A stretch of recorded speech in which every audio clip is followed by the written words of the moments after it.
ಅಂದದ ಬೊಂಬೆಗೆ ಗಂಧದ ಶೃಂಗಾರ, ಚಂದದ ಬೊಂಬೆಗೆ ಹೂವಿನ ವಯ್ಯಾರ.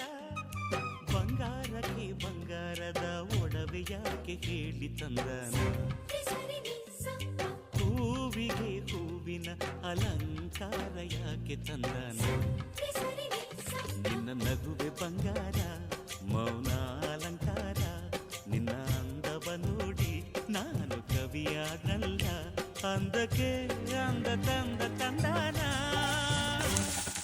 ಅಂದದ ಬೊಂಬೆಗೆ ಗಂಧದ ಶೃಂಗಾರ, ಚಂದದ ಬೊಂಬೆಗೆ